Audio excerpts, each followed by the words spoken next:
Hello বন্ধুরা, আসসালামু আলাইকুম। ইয়াসমিন রান্নাঘরের পক্ষ থেকে সবাইকে স্বাগত জানাই। আর আমি আজকে একটা নতুন রেসিপি নিয়ে এসেছি, সেটা আপনাদের অবশ্যই ভালো লাগবে। আর আমার এই রান্নাটা দেখে আপনারাও বাসায় অবশ্যই ট্রাই করবেন। তো আজকে আমি যে রেসিপিটা নিয়ে এসেছি সেটা হচ্ছে আলু আর ডাঁটা কুড়িয়া। আর তার জন্য আমি এখানে নিয়েছি এই যে ডাঁটা কুড়িয়া। এই গাছগুলোতে অনেক কাঁটা আছে, আর এটাকে আমি পরিষ্কার করে নেব। এটাকে আলু দিয়ে আমি ভাজি করব। তো এই সবজিটা আশা করি আপনাদের সকলকেই ভালো লাগবে। এরপরে আমি এই যে কাঁটাগুলো পরিষ্কার করে নেব। এই কাঁটাগুলো একটু সাবধানে পরিষ্কার করতে হবে, কারণ হাতে বেঁধে যাবে।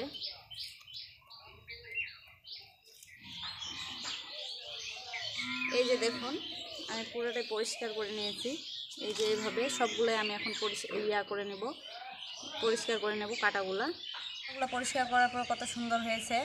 আর এগুলোকে এখন আমি ছোট ছোট করে কেটে নেব।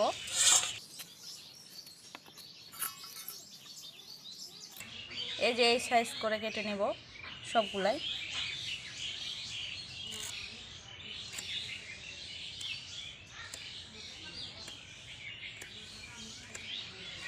এই যে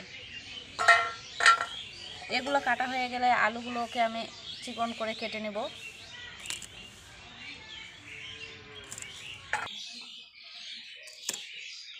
ডাঁটাগুলো আমার কাটা শেষের দিক।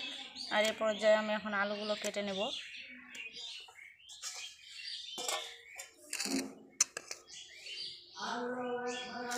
আলুগুলোকে কেটে আমি এই যে আলুগুলোকে এখন আমি কেটে নেব। আর আলুগুলোকে আমি একটু এই যে এরকম সাইজ করে কেটে নেব। খুব মোটাও না, আবার খুব পাতলাও না। আর এগুলো কাটা হয়ে গেলে আমি ভালোভাবে ধুয়ে নেব সবগুলো আলু ডাঁটা সহ।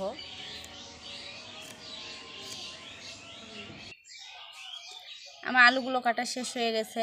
আর এখন এগুলোকে আমি ধুয়ে নেব।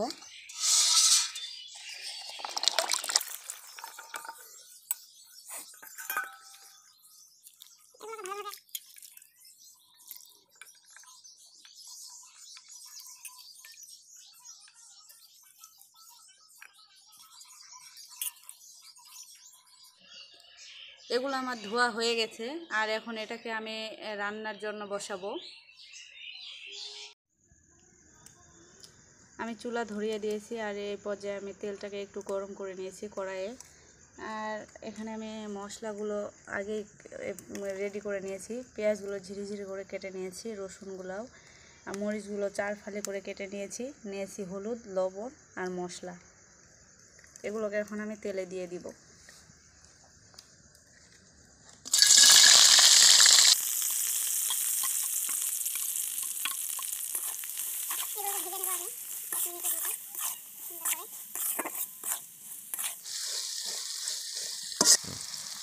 মশলাগুলো আমার ভাজা হয়ে গেছে। এখন আমি সবজিটা দিয়ে দিব। আর এই মশলাটা বেশি ভাজাও যাবে না, পুড়ে গেলে বেশি তেমন একটা স্বাদ আসবে না। এই যে আমি যে আলু আর ডাঁটাগুলো ধুয়ে রেখেছিলাম, এটা এখন এখানে দিয়ে দিব।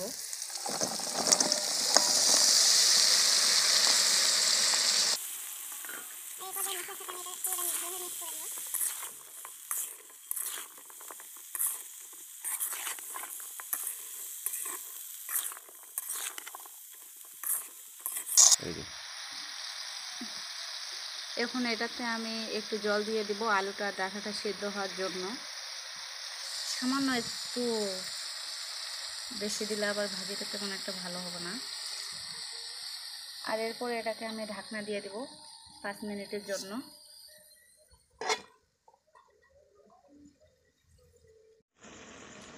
5 মিনিট হয়ে গেছে। এখন আমি ঢাকনাটা তুলে নেব।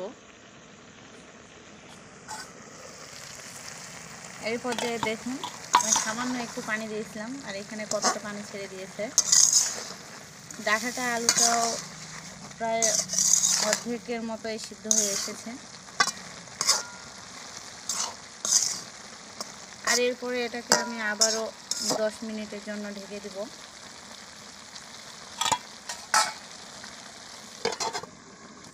শুধু কি মাছ মাংসের মধ্যে স্বাদ আছে, সবজি যদি ভালোভাবে রান্না করা যায় তো সবজিও অবশ্যই ভালো লাগবে। আর আমি যেভাবে আমার রান্নার প্রসেসটি আপনাদের দেখাচ্ছি, আপনারা এভাবে বাসায় ট্রাই করবেন, আপনাদের অবশ্যই ভালো লাগবে। আমার 10 মিনিট হয়ে গেছে, আর এই পর্যায়ে আমি ঢাকনাটা তুলে নেব। আর এখানে দেখুন পানিটাও টেনে গেছে। আর এটাকে এখন আমি আরো কষিয়ে নেব ভালোভাবে। আর আপনারা চাইলে এটা অল্প সময়ের মধ্যে অল্প উপকরণে রান্না করে নিতে পারেন। আর এই সবজি রান্নাটা করতে সেরকম একটা সময় লাগে না।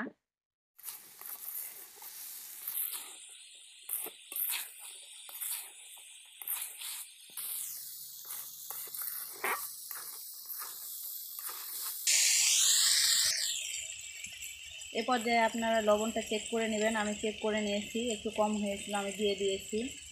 আর এই সবজিটা রুটি বা পরোটার সাথে একদমই পারফেক্ট। আপনারা চাইলে রুটি বা পরোটার সাথেও এই সবজিটা খেতে পারেন। এই সবজিটা ভালোভাবে কষিয়ে নিতে হবে, আর সবজিটা কম কষালে আপনারা স্বাদটা ভালো পাবেন না। আমার সবজিটা কষা হয়ে গেছে। আর এ পর্যায়ে যদি আপনাদের রান্নাটা ভালো লেগে থাকে তো আমার চ্যানেলটি সাবস্ক্রাইব করবেন আর একটা লাইক দিবেন। আর কেমন হয়েছে রান্নাটি তা আমাকে অবশ্যই কমেন্টে জানাবেন। আর আজকে এই পর্যন্তই। আল্লাহ হাফেজ।